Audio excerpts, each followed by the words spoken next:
Like, all right, what are we talking about today? Fucking everything everywhere all at once. Everything Well, what do we? everywhere. I'm already. Should that just be the intro? Go ahead and stick around.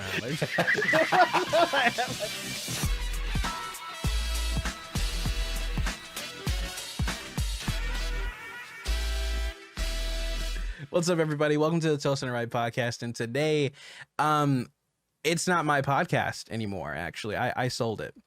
No, I'm kidding. Bold of you to assume that this actually makes money. I'm not sponsored by any means necessary. But with that being said, I'm passing the microphone to one of my friends, and they're going to be kind of leading this discussion. Not because they want to, but because I'm just lazy. So with that being said, feel free to stick around, enjoy the conversation. If you've seen the movie, amazing, continue listening. And if you haven't seen the movie, this is your warning now. Don't watch this. Go watch the movie and then come back. Other than that, we're gonna pass the phone off in about, like, give or take editing time, like 5 seconds. So yeah. All right, anyway, enjoy. All right, so now I know you guys have seen this movie multiple times. I've seen it twice because I had to watch it twice. Because honestly, on my first playthrough, could not understand a lot of it because it's just, I don't blame you. Again, it's literally everything everywhere all at once. It's very very well named. And for true. you know, my ADHD brain, that was just wonderful to take in, but also I can't process that all in one watch through.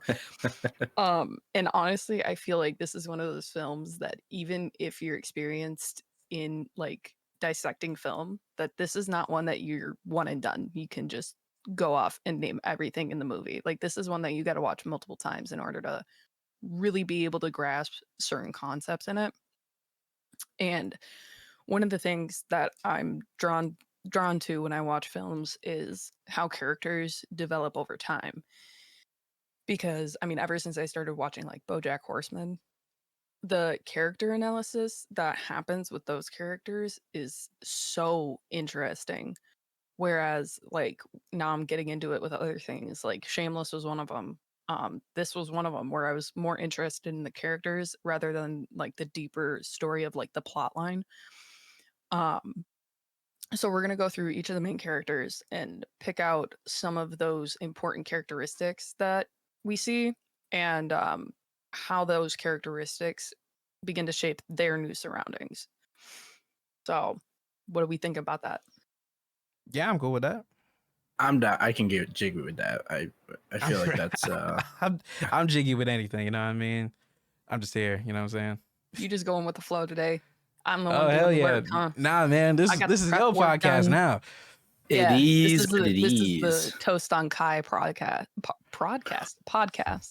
Oh, that's kind of gas. Wait a minute. Yo, hold on. What a title. All right. I like some that. marketability right here. Like, Yeah, you know what? not sponsored by Coke, though. I'm ditching my Carmani name brand, and I'm now gonna be in tandem with you, Toast on Kai.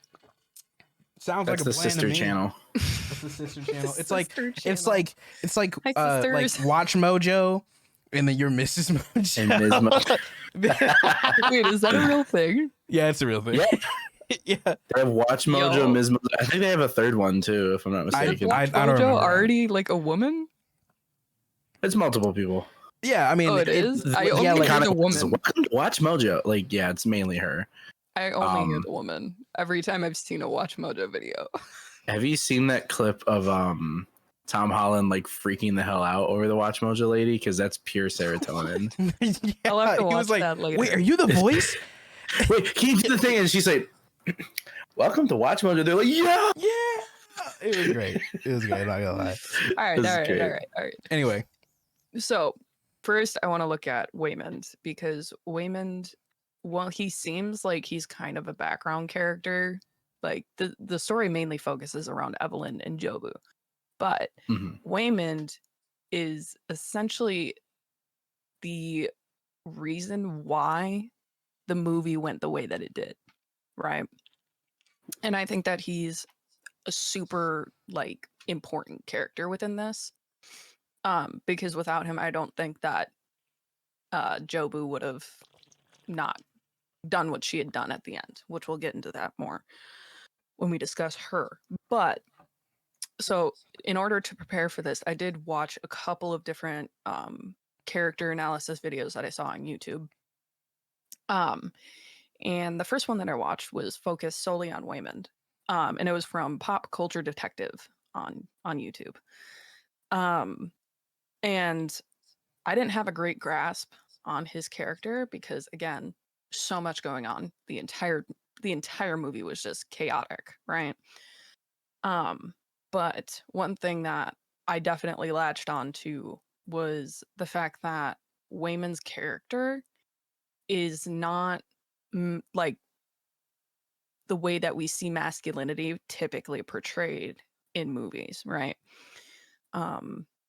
And the video that I saw on Pop Culture Detective kind of helped me to grasp on to some of those other details that I missed on because this was in between watches because I wanted to get more of an idea before watching it again. So I kind of knew what I was looking for. And upon the first watch, I really didn't see any character development really from him, right? But that was because he's not changing at all throughout the movie. Like he's the same person from beginning to end.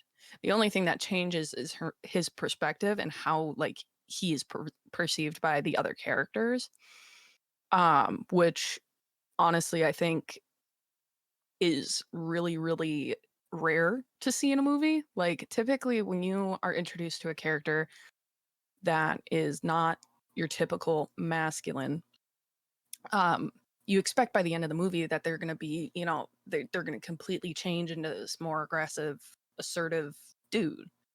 But that never happened with Waymond. And in that video that I watched, they described him as positive masculinity, which I really liked the term that they used.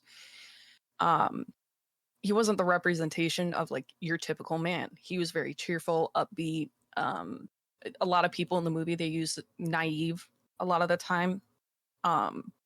He takes a step back when it comes to the laundromat that they run and is very happy to let Evelyn take care of all of those bills and a lot of the orders. And he puts googly eyes everywhere, which is a big symbolism for Waymond throughout the entire movie as like a reminder to be kind, to be positive, to be, you know, have a more positive outlook on things instead of thinking so negatively all the time. And Evelyn, as a character, has said throughout the entire movie up until the end that she constantly thinks that her husband is messing things up because she knows that the way that he handles things feels like immature to her in a way. And she doesn't think that it's the way it should go. She's a lot more assertive than he is. And doesn't believe that he's really competent in anything and doesn't think I think at the beginning of the movie she said, I don't know like how he would have made it this far without me. So she has like zero confidence in him. And those are the characteristics that like make people view him that way. But in reality, that's just like it's negative. It's not real life, you know? He is the definition of wholesome. I would die for Waymond. Whoa. True.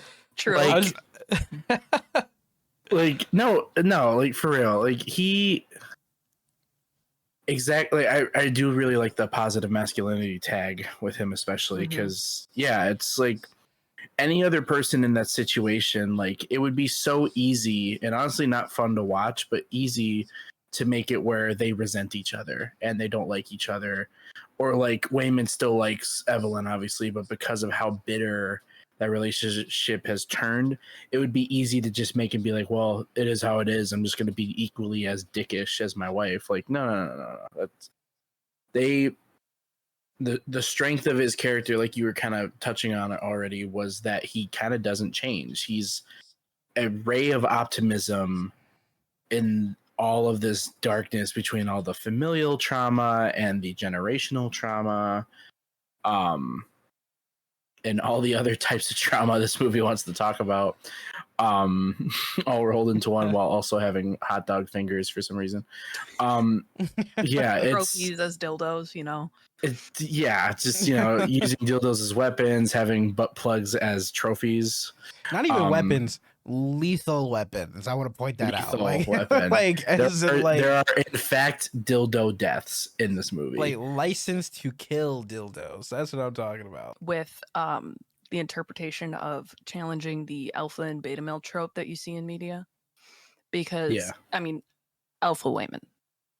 I feel like that's like pretty out there, because you can distinctly see the changes between alpha Waymond and regular Waymond, original Waymond.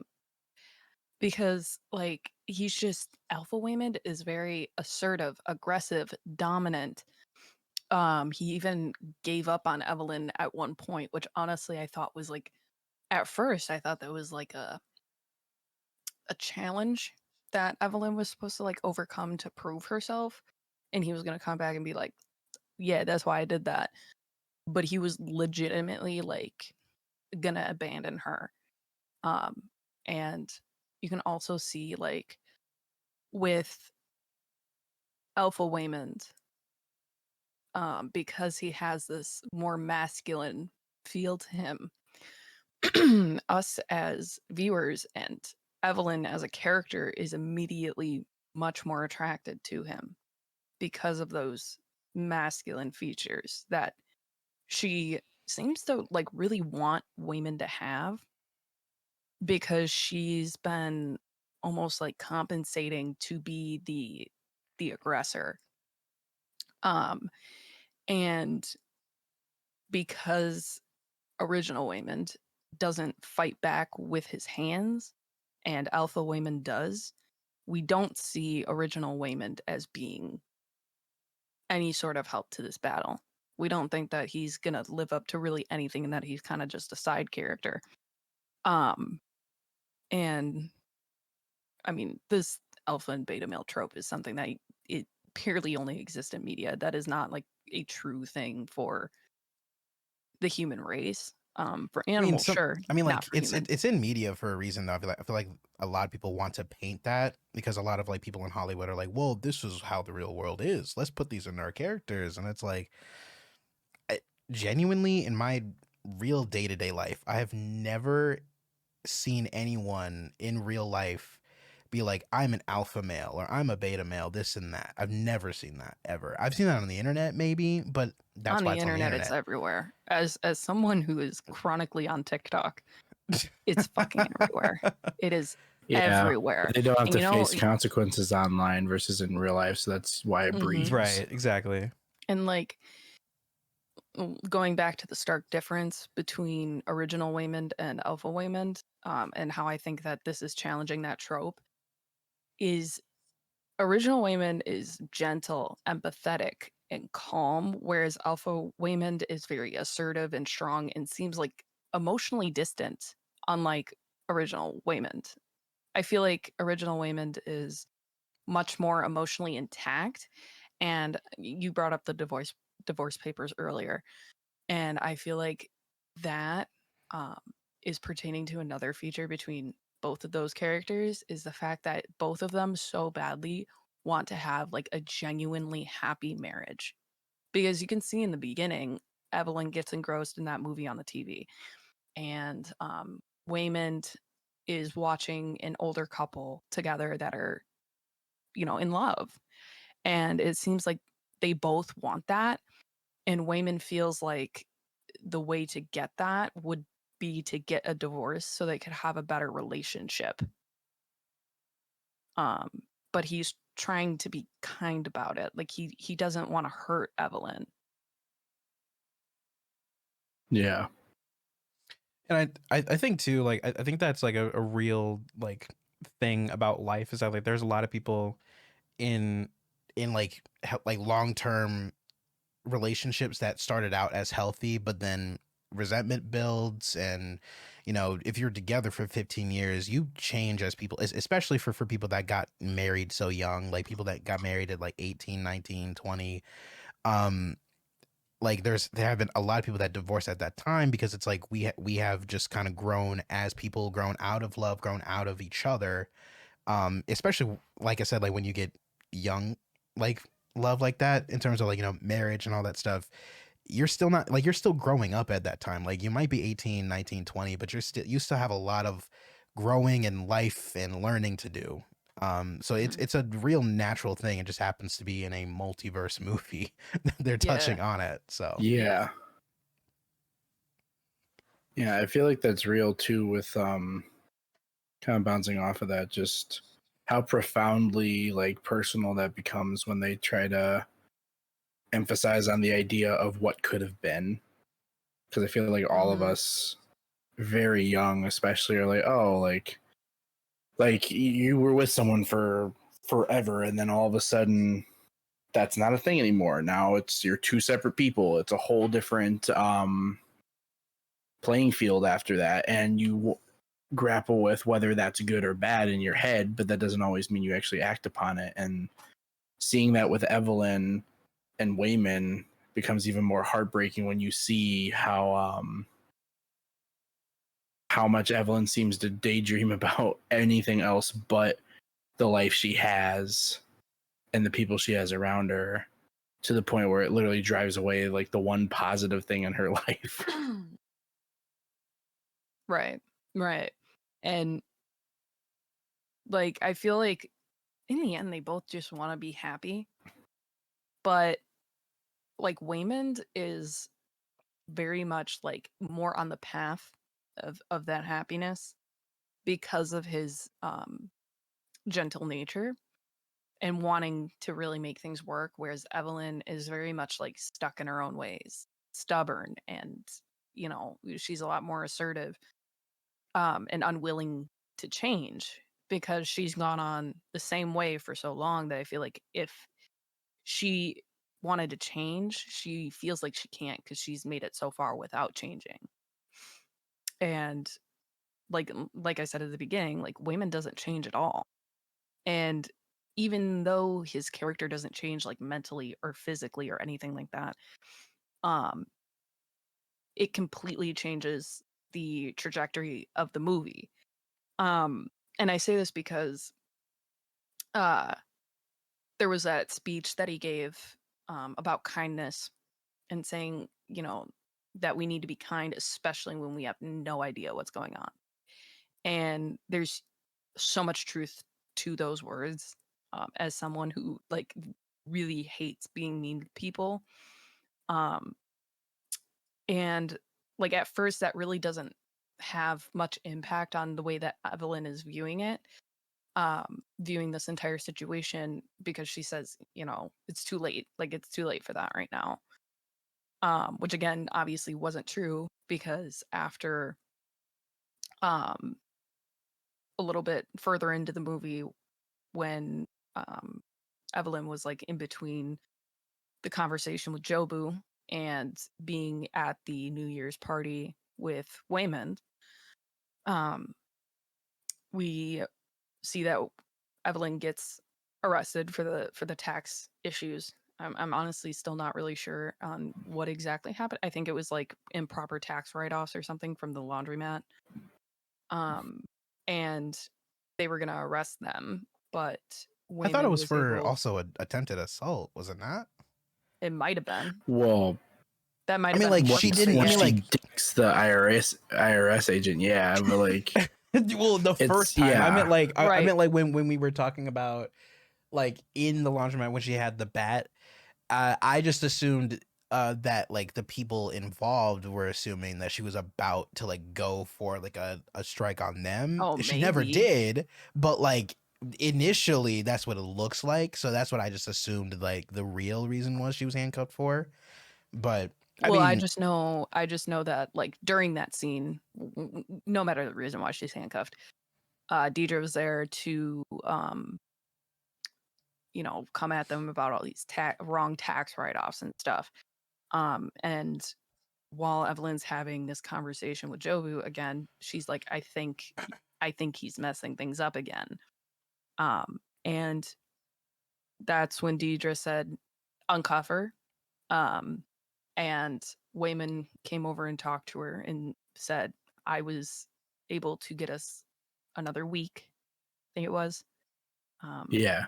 to situate their finances and go through these taxes again and stuff like that.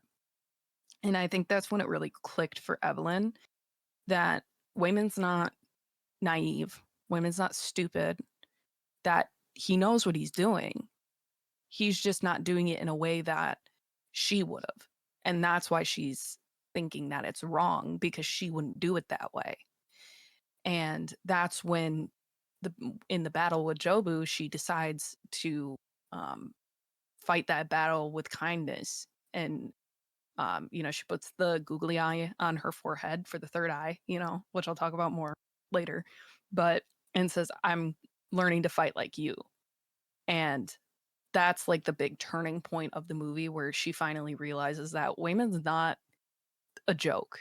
And another thing that helped her realize, when she was kind of like in between different worlds or whatever, universes, whatever you want to call it, and she was having a conversation with business Wayman, and he's saying, I know that you see me as weak, and I know that you think I'm naive, but being positive was necessary for me to be able to live this long.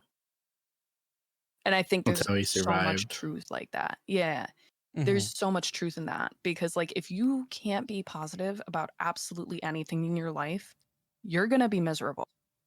It's definitely a way of survival. And so that conversation had a lot to do with Evelyn switching her perspective and starting to be more open-minded. True, And but that's why I Yeah. say, like, even though he never changed, the perception of him changed the entire trajectory of the ending.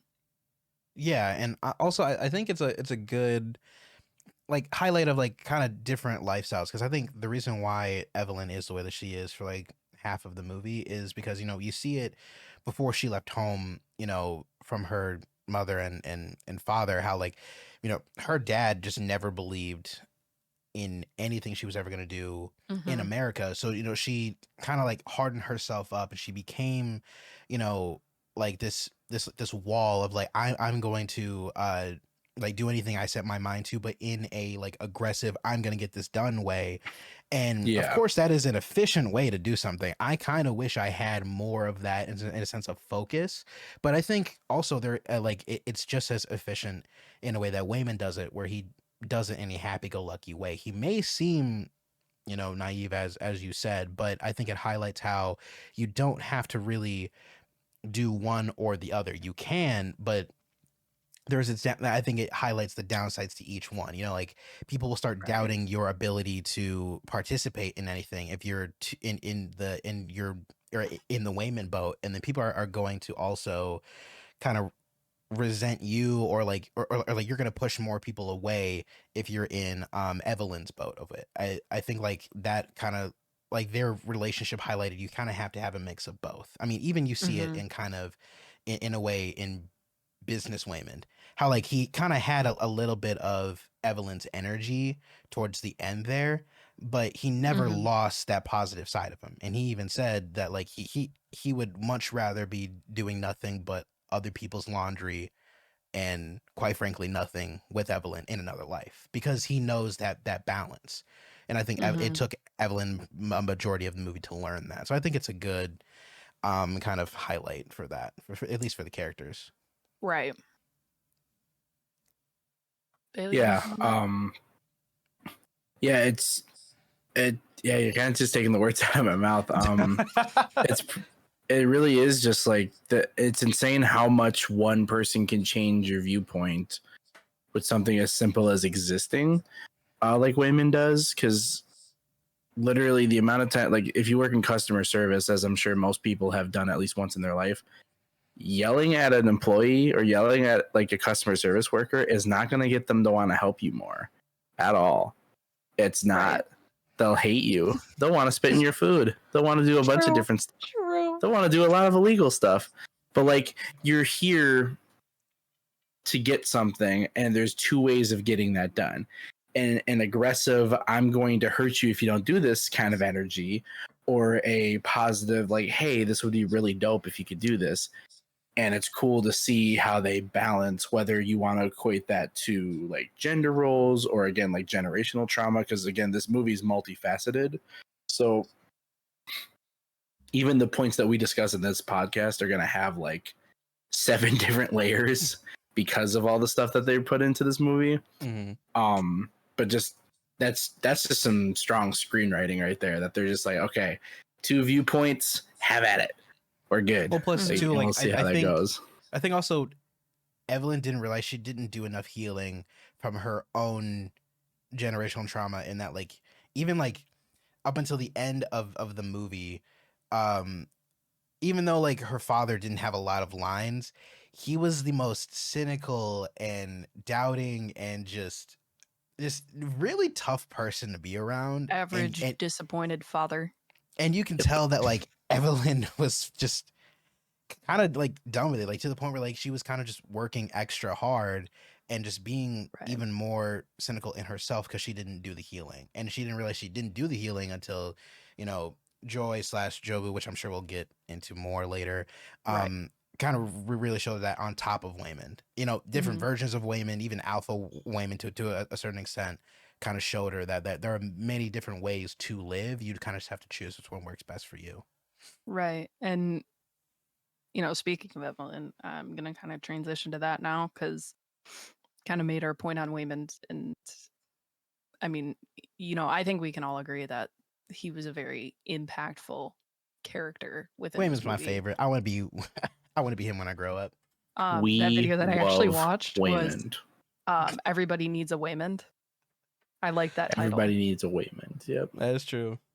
Yeah. And Evelyn is the stark opposite, like you said. Nobody needs an Evelyn. Nobody needs a sassy Sally. She's a lot more assertive, domineering in the relationship, and just overall negative view of her husband, which, I mean, Waymond always had a positive view of Evelyn, no matter what, even if she was being negative towards him. But she seems like she's not able to like name anything positive about her husband, and doesn't seem as a capable adult of anything. And doesn't, due to that, she doesn't think that there's anything to learn from him, which is, I feel like, one of the reasons that she is so stubborn to take on his way of battling things. And when it comes to Joy, she is giving Joy such unattainable standards for being her daughter, and has no idea how to express her love for her, because she does love Joy. And that's, you know, I feel like a lot of parents struggle with that, where they don't know, especially with the generational trauma playing in a part, that she doesn't really know how to just love her child. And in the beginning, when Joy walks out to her car, her immediate thing was like, she wanted to say something nice to Joy, but ends up saying, you're getting fat. She cares, like, I feel like that's like, she cares, but she's just not tackling it in a kind way, because she doesn't know how. She doesn't know how to be like Waymond and be kind at this point. And when Evelyn first meets Jobu, she also complains. She tells Jobu that she's the reason why Joy is gay. And Jobu is like, you're still hung up on the fact that I like girls in this universe. Which again, I feel like that's another thing that Evelyn just has a hard time wrapping her head around and doesn't want to change for.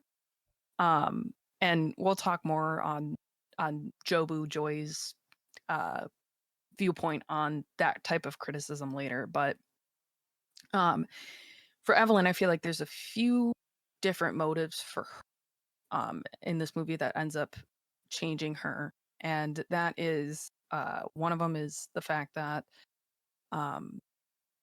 there's Waymond that obviously impacts. But she's also driven by the fact that she wants to make her father proud, because even though she doesn't seem to have a great relationship with him, she wants to make him proud no matter what. And then the other thing is that she loves her daughter. She she wants to have her daughter be more successful than she was and be happier than she is. Um, but yeah, we'll delve into those points a little bit. But I want to see if you guys have any other points you want to make.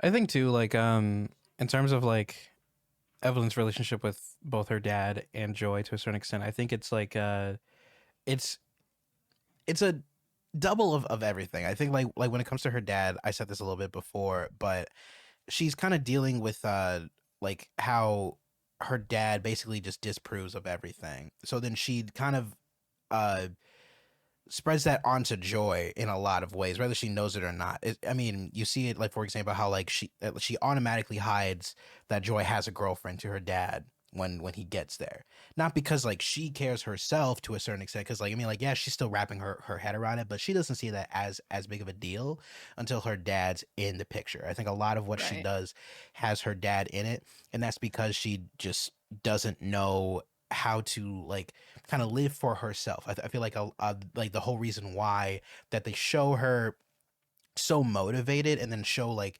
little things about her dad in flashbacks is because it's a message about how there's a lot of people that do things just because their parents told them to, even when they get so much older. Like, and I'm quoting somebody else from a different podcast, David So, he's awesome, but he said this: you have to make decisions for yourself that you're okay with once your parents die. If you continuously make decisions for your parents, you ultimately have to live with the consequences that you chose for them when they're not even going to be here. And I think Evelyn just hasn't learned that still, even I don't know how old she is in the movie. I want to say late 40s, early 50s, maybe.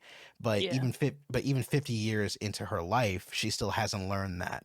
So then, alternatively, with Joy and her relationship with Evelyn, I think a lot of the time she just wants, yeah, she loves her daughter, but at the same time, she knows nothing but productivity, and she wants to see that in Joy until her life's in danger to her, basically. Right. Like, you're getting fat, you should be doing this, you should be doing that. And it's just it all comes down to Evelyn healing. That's what it Hmm. is. And I think like that's kind of like a little sub message in there too, on top of like the other things about this movie too. I don't even blame Evelyn for being the way she is. One of the first words that baby heard when she came out was "Sorry, it's a girl." So True. Yeah, true. True. depending on your viewpoint, she might be valid, but no, yeah, Well done. it's it's really clear that the directors clear, whether it was both of them or just one of them, definitely had sort of that familial gap in terms of like feeling that you owe your decisions to make your parents proud, but also trying to like adapt with how you change as a person. Like those are two just very strong points that they kind of melded in with Joy's character, with Evelyn's character. And I like that dynamic too, because like it would be so easy to just make it where she's just disappointed in the daughter and then she just forgives the daughter because I love you. It's like, no, it's not as simple as that. Like there was actual weight to the fact that Evelyn felt like she's missing out on this whole multiverse of options she could have had, on top of trying to like project the problems that her father gave her onto her when all she does is exist. Mhm.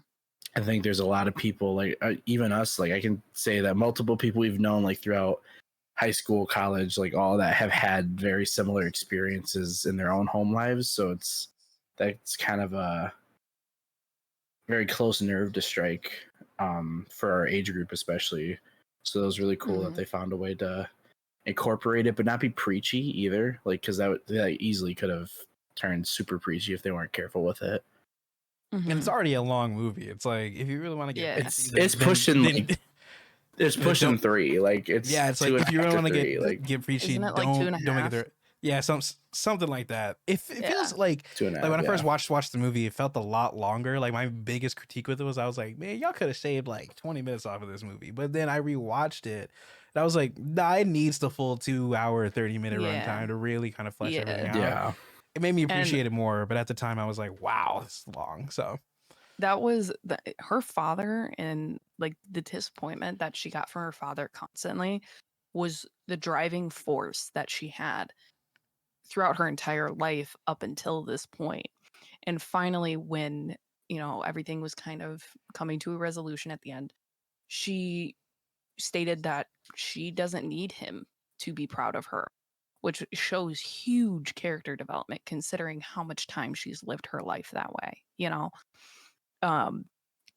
and she's proud of herself and what she's done with her life, and that's what matters. And I think that's what you were kind of trying to touch on before, Ryan, too.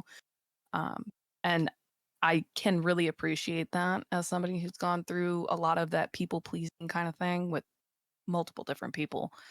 But it's definitely something that I feel like a lot of our generation can relate to, because a lot of our generation is people pleasers. And finally having that breakthrough for her also ended up changing her development just as much as, Waymond coming in and showing her that kindness is very helpful. That those two big things are huge in her character development. And on top of that,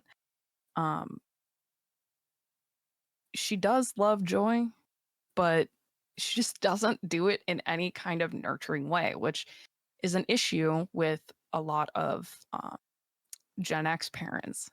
They don't know how to nurture. They just know how to discipline. And she's extremely hard on Joy. And that's really, really difficult for Joy to process. And, like she just feels helpless, which we'll get more on about in the future. But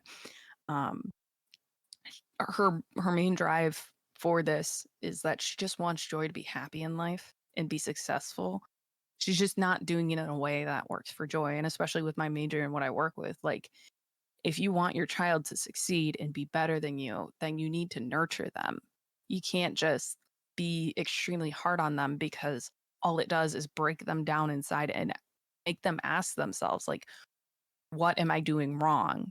What's wrong with me? And even though she doesn't show that love, it still drives her to want to save her daughter by the end of the movie. And once she learns that her daughter is Jobu, is when she starts taking this whole thing a little bit more seriously and really wanting to, instead of destroy Jobu, she wants to save her.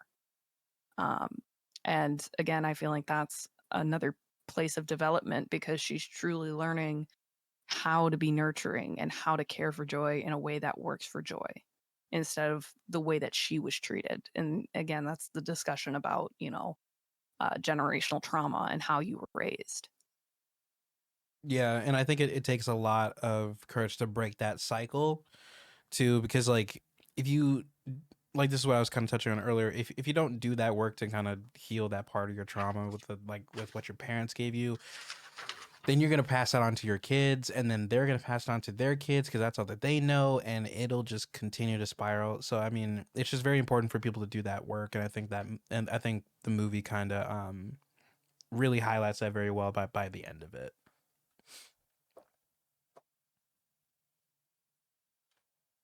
You good, Bailey? You want to make a point at all? It's okay, I'll edit this out. But My bad. Computer was bugging out for a second. Oh yeah. Oh, okay. But yeah, yeah, I really agree with Ryan. It takes a lot of work. And you can really see that with Joy early on in the movie too, with like something as simple like their conversation. Obviously, a big part of that generational gap, trauma, and whole conflict is Becky, Joy's girlfriend, and how Joy is clearly not straight, or at least not fully straight. So for Gen X parents, first off, that's already a whole journey of an explanation for them to figure out anyway. But then on top of that, even just as simple as Evelyn not willing to even hear out Joy, it's like, oh, I don't understand. Like in Chinese or in Mandarin or whatever specific language they're speaking, they were talking about how it's just one. Yeah, it's Mandarin. It's one. It's one word. Like there is no like he, she they're talking about. It's one word, and to her, it's kind of reflecting her simplistic and narrow mindset versus Joy doesn't understand like what's it gonna matter. It's not gonna matter. Not to mention, not to be that guy Gong Gong, he's kind of on the way out. Like he's gonna die soon. So even if he doesn't approve, what does it matter? But again, those two viewpoints are clashing with each other, and it makes for good screen time between all three of them. Like, but I think like that's also like kind of true because like when Joy said that, I was like, I've just as our own generation where it's like we're her age, that is 100% like a real statement people have said. Yeah, it's like it's not. It's we're dark. Kind of brutally honest at times. Like don't get, it's dark. Gong but they're not wrong. is like a representation of like the fact like how we view like politicians and shit. Yeah, pretty much. And yeah, I didn't really dive into his character because there's not like a whole lot to dive into about him, but there's like, not much. It's pretty much straightforward when you meet him. He's kind of a foil just to he's Evelyn. you know, he's dying in the original universe and he's just badass in the other one. Cyborg in the other universe, it's fine. Yeah, he's just he's like Professor X on speed, but you know now it's he's fine. got that dog in him. Gong Gong, Alpha Gong Gong. Alpha Gong Gong got that work going for him. All right, ain't nobody touching Alpha Gong Gong, but yeah. Already the fact his name is Gong Gong, it's fine. So I don't know. I feel like like does that mean something? It might mean something. It just sounds cool as fuck if I don't know. It's probably something else. within Mandarin, yeah. Okay. I'm sure it means like grandfather or something like that. Something like familial or it's probably like a term of endearment in some way. Right. And so lastly, like but for the uncultured ones, it sounds cool. Anyway. For the people who don't speak the language, that shit gas. Damn, is that your stage name, bro? Like that's crazy. Like, but yeah. So I've been kind of touching on like Wayman being a big impact or whatever, and like I said, I was going to touch on the third eye thing, and that's like way out there symbolism. And I feel like the final battle with Jobu, when she puts that googly eye on the middle of her forehead, is when she truly starts to take in an open perspective for once. Because the entire movie, like you said, Bailey, she's narrow-minded. And finally she puts that on her face and says, I'm learning to fight like you. And starts to, like, with the woman that she did karate with, she had the lady eat the cookie, and she spanked the one dude who just really loved BDSM. Like shit. I don't like care that. what anybody says. That did not need to be in the movie. That was the most awkward thing for me. It was funny. It was funny, but I was just like Stop shaming Ryan. Kink shaming is my kink. But that third eye is a sign of enlightenment. And that's when it really changes for her, that she's kind of starting to open up a little bit more to Wayman's perspective and to the way that he views the world in a positive light instead of just a negative. And that really changes her way of thinking. And like by the end of it, I mean, she's kissing women in a public area, and that's like a 180 from the beginning when they first went to the tax auditor. Um, and so I feel like Waymond was a huge influence um, on her fighting and on the entire end of the movie. And she takes a lot from Joy too. Like something I didn't notice as much, or not that I didn't notice, but not that I didn't like kind of put two and two together on the first watching, but I did when we rewatched it the other day. We noticed how like we just said, like Joy was just kind of like, he's gonna die soon anyway, so it doesn't matter. Like just kind of this weird pessimistic but also real and like honest look at things. Even Evelyn gets that too, because like for the first half of the movie, Waymond's trying to be like everything and everywhere all at once, almost like it's the title of the movie. But like he's trying to explain like there's so much more to life than just what you're focused on. And then Joy, because of her background, is like, we're all just small pieces of shit. We don't matter. Like we're literally specks in this universe and in every universe. We do not matter. So she finds the perfect healthy middle of those two, even reiterating what Joy says in that rock world to her at the last like confrontation of those two. So it's like this weird but perfectly blended amalgamation of like taking everything that she loves about Waymond, or all the positive things about Waymond and all the realistic things about Joy, and kind of blending them into this heartwarming like message, which was just really, really cool how that kind of came together. I also think like too, like Evelyn kind of learned from Joy, like Jobu, like the all powerful Jobu version of Joy. In a sense of like, not only is like we're all just tiny specks floating on a rock in every infinite universe ever, but also like when Joe was kind of showing off her powers, she was kind of on a monologue about how every object is just a, clump of cells that can be manipulated, and that can be applied to really just like the current moment. How like, I mean, like it's kind of mixing in the point that I made about how like you kind of have to live for yourself and not what your parents think of you. Joy kind of embodies that in like a very all powerful way of like, I'm going to do, or like I'm going to change my phone into this all powerful stick because I can. It's the same thing in real life, how like Evelyn kind of learned that like, I'm going to go kiss my husband because I can. I'm going to go love my daughter because I can. I'm going to go and fix this tax thing because I can. It's not because I have Because to, you it's need because I to, want but- to. Well, I mean, because you can. that last thing I need to, but also free will. I can do whatever I want because it ultimately doesn't matter. Like, because there's infinite universes where the same moment is happening, and there's infinite possibilities of what this moment's going to be. So I'm just going to live in my current moment. I think she learns that from That's a good point. Yeah. from Joy too. Kids, Yeah. don't do your taxes. That's what Do I'm your hearing. fucking taxes. Otherwise, the IRS is gonna get on your ass. Okay. Don't do your that's taxes. the Get problem. direct TV. Problem. Surprise! Secret sponsor of the episode. Don't do your taxes without TurboTax. It's this Intuit. It's just this amazing. I want to put it out there that this format to podcast be- is not sponsored. I'm sorry. as Now, much as it should be. That'd be lit. now's the time to tell you I'm actually sponsored by Raid Shadow Legends, but that's not the point. Let's go ahead and Them motherfuckers will sponsor anybody nowadays, huh? Oh yeah, 100%. They will sponsor a 15-second YouTube poop from 2009 at this point. Me having 1.7K subscribers is enough for me to get sponsored by them, I think, actually. Honestly, probably. Do it. Why are we sitting here? Get that sponsorship. Get your money, boy. Anyway, Get your coin, sis. That's crazy. And speaking of Joy, Jobu, I'm gonna mostly refer to her as Jobu because honestly, you don't really see like the actual like original Joy very much.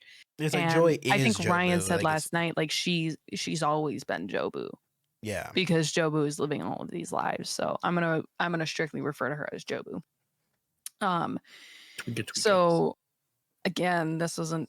I could grasp as Evelyn pretty well as a character because she's pretty straightforward in how she develops over time. Like she's the like most common way that characters develop over a time period. But Jobu was so dynamic that I kind of had to, branch out again. And so I watched a YouTube video from Cinema Therapy. And they were saying how she has a lot of conflicting wants and desires, and there's a lot of miscommunication in what she truly wants. And that is first shown in the fact that she both loves and hates her mother, even though before a certain point, there was this idea that she strictly hated her mom. But there's also um, the dynamic that she loves her mom immensely.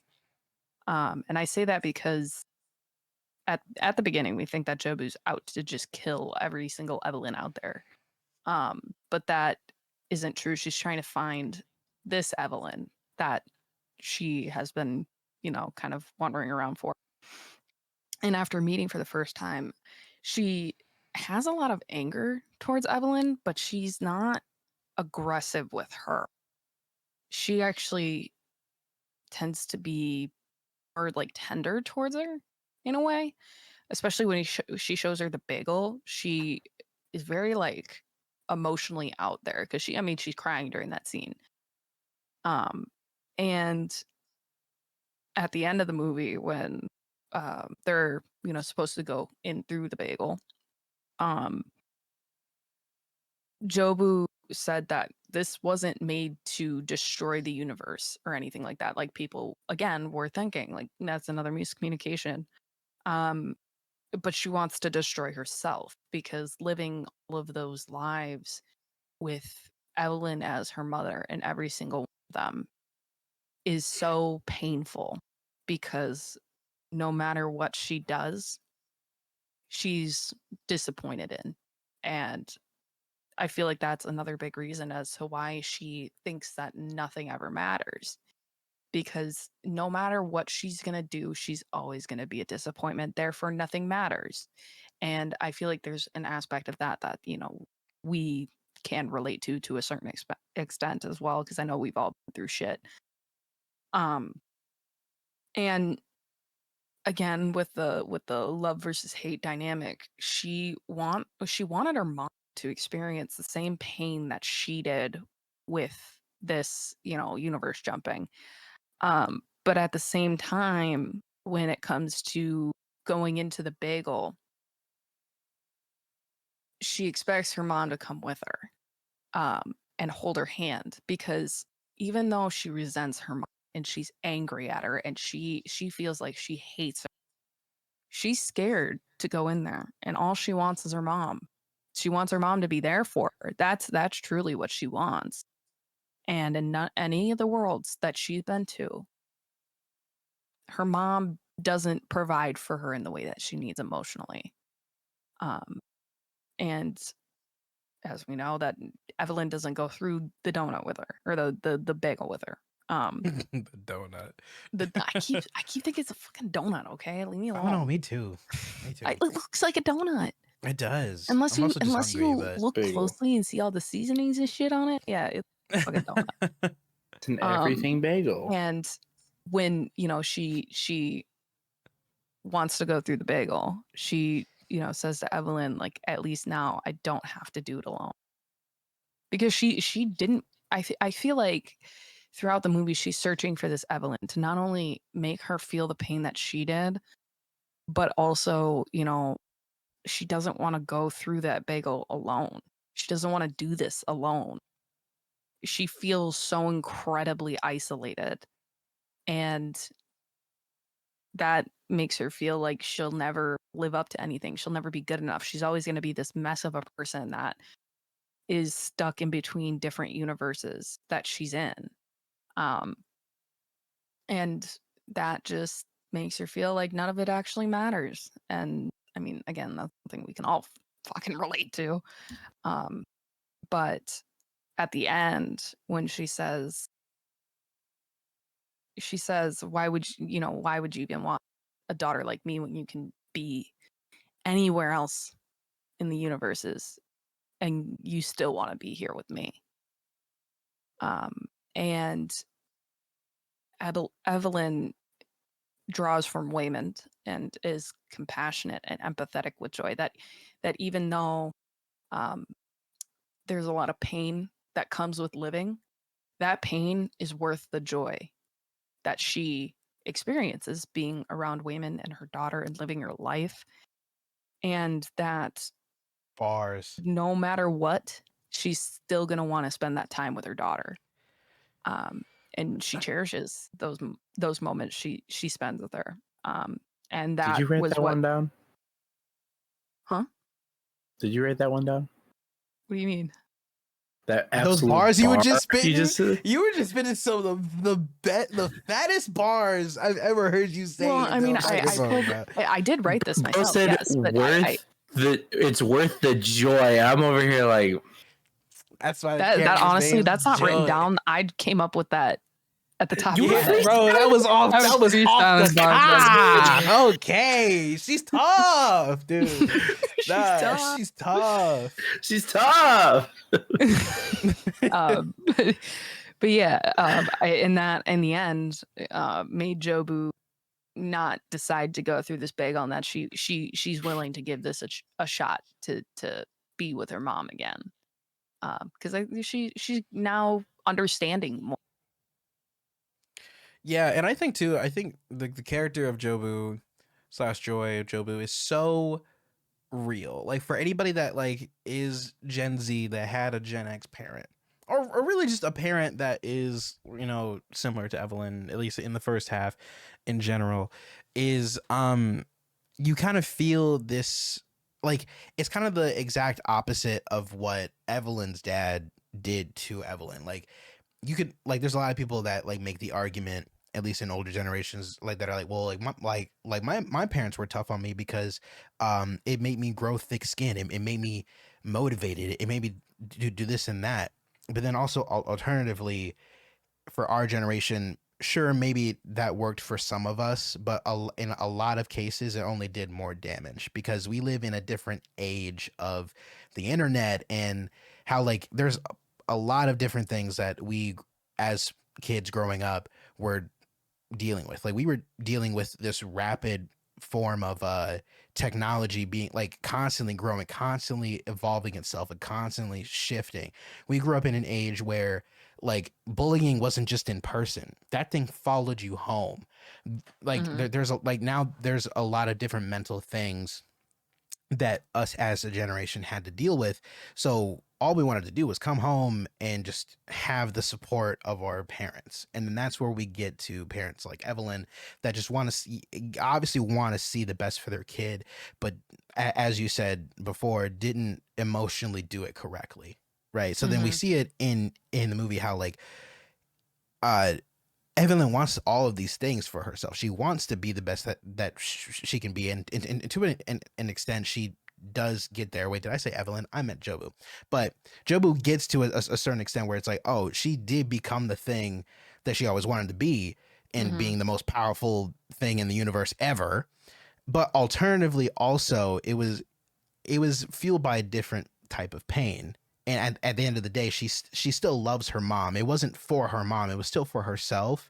But that doesn't mean that she didn't like want her mom there, which is like what you said, where it's like, where it's like, you know, like even though I want to destroy myself, I'm still scared.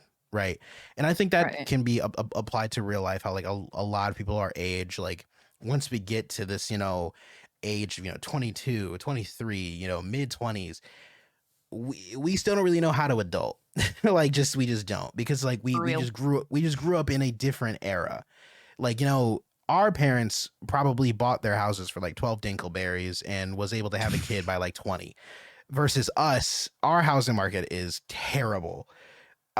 Most of us like even past 25 are still living with their parents because that's all we can do.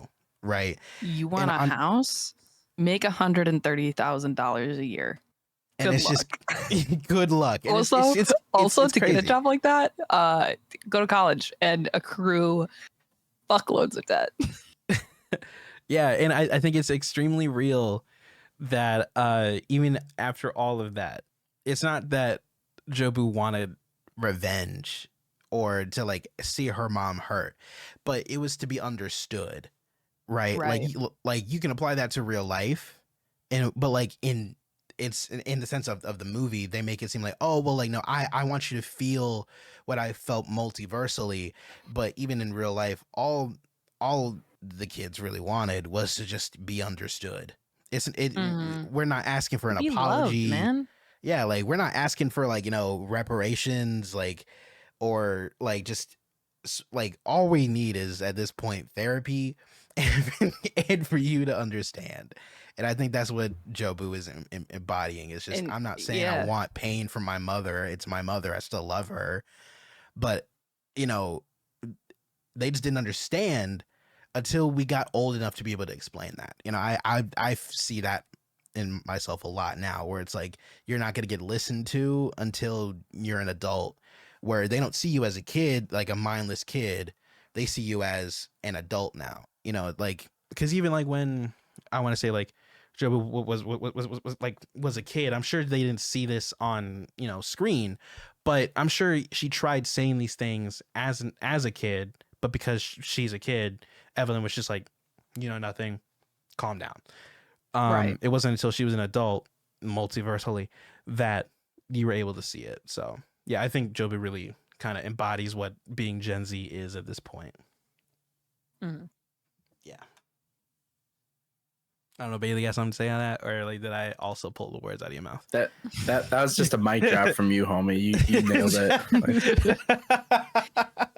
So I mean, But- yeah, that's my main thing that I really delved into with this, is because I mean, I just enjoy looking at the characters themselves, because I think it's so interesting to watch a character evolve over time and watch them change. And that's why I can't watch things that like there's no character development. Like usually adult TV shows and shit like that don't have any sort of continuity, any sort of character development. Family Guy's a really good fucking example of that. I can't watch shit like that because I just don't find it entertaining when there's no depth to a character. And I think this movie did that really, really, really well. And also I think the using worst part three too were different those. ways to Oh, I'm show lagging, my bad. character development. That was done really, really well, because they were all done differently. And I also want to make the point when I'm concluding here, that each character impacts each other. And I think Waymond is the change that both of them really needed. And Waymond's fighting style kind of shines through all of the characters. And for Jobu specifically, like her being able to feel understood for once was what led to her feeling like maybe this is worth it. Maybe. Even just a little bit of that hope that she finally got. But I feel like Waymond was the one that really instilled this change for everybody within the movie. And I think that does resonate, like when we were talking earlier about everybody needs a Waymond. I agree with that. I wholeheartedly agree with that, because if you go through your life thinking so negatively, you may not end up in the same exact situation as Evelyn and Jobu, but you're not going to be happy with your life. And I think Evelyn's the best example of that. You're not going to be happy until you're living for yourself and fighting for yourself in a way that makes sense to the context. Yeah, I mean, you touched on it too, where it's like you don't see that in a lot of like family style stories. Like, I mean, I feel like Family Guy is the worst example of that too, because it's like the Bro, characters they could used kill to, Meg and then move on the next episode and be fine. well, no, she would somehow be in the next episodic episode. TV for you. No, exactly. Well, and the worst part is the characters used to have depth too. Like it's just, it was getting to a point where like they kept renewing season after season after season, and certain writers left, including Seth MacFarlane. He doesn't write a single episode now. He just comes in, voices half the cast, and then that's pretty much it. So Like, it's I'm like out. it's like, you know, those writers that had something to say eventually left, and then the show is going to continue going. So, but I think things like Everything Everywhere are going to be timeless. It's going to be the same, assuming that, you know, as you know, humans do, assuming humans never change, it's going to be a timeless rendition of what the human experience is on all aspects of life. So, And there's definitely more to dive in for this movie, but we are going over. So it's fine. It's fine. You know what I mean? Yeah, it's Editing. cool. It's Editing. cool. You know what I'm saying? I'm gonna just go with snip, you know, some of this, you know what I'm saying? So yeah, we just going over the characters today. yeah. Anyway, was there anything else? Nah, I think Just that's wanna talk it. about? I think that's it from me. I cross bouncing ideas off of each other. We all made some points. I mic dropped a couple of times, you know. Listen, Kai freestyled. I mean, it was a crazy I ride. got motherfucking bars up in this bitch. You know that like when I read you my poem and you were like, you have talent. Yeah, dog. We need to get you in the stew, dog. You write like The I'm stew. dude. Some of those poems are better songs than like Dude, a lot of other songs. Like I I read can him see it. one poem that I wrote months ago, and he was like, "We gotta get you in the stew, bro." I'm like, "Was it really Not that the good?" 'Cause stew. I wrote it off the top of my head in like between like 15 to 30 minutes. Anyway, that wraps up this episode of the podcast. Appreciate Liz for coming on. This was actually the Toast on Kai podcast, my bad. But you know, thanks for coming on. Bars. Fun fact, actually, there is a long lost episode that Liz was on before that I don't know where the shit that I don't know what happened to it. That bitch got But corrupted. it's long lost. But Just so you know, in case you're wondering what was in that podcast, I ranted for like 40 minutes on my shit roommates. that I couldn't edit any of. So, you know, it's cool though, because, you know, you made your grand return. I'm sure it's not going to be the last time. I mean, Don't let this file get corrupted. I'm probably gonna be the one, you know, doing it the next time, as in like me talking. But yeah, thanks for taking the floor. Thanks for doing I your got you. thing. And again, if you haven't seen Everything Everywhere, do it. I mean, I don't know how you got to the end of it, the end of this, without seeing it, but you should go definitely check it out. You should probably watch that shit, man. Yeah, it's crazy. But thanks for watching. Thanks for listening. Follow me on Instagram. I don't think I have a Twitter yet. All the links will be in the description. TikTok, all that shit. All the That's references X. we used for this podcast as well are going to be in the description. I'm sorry, what'd you say? All the information that I pulled from will be in the description as well. And Oh yeah, if you want that to check too. out the videos that I pulled from, links in there along with the citations. Yeah, all of that stuff. Otherwise, yeah, that's about it. Thanks for watching. Thanks for tuning in. I'll see you guys next time. You guys anything else to say? Bye. All right, Hope yeah. you find your dad. Bye, buddy. Thanks for watching. Thanks for listening. I'll see you guys later. Peace.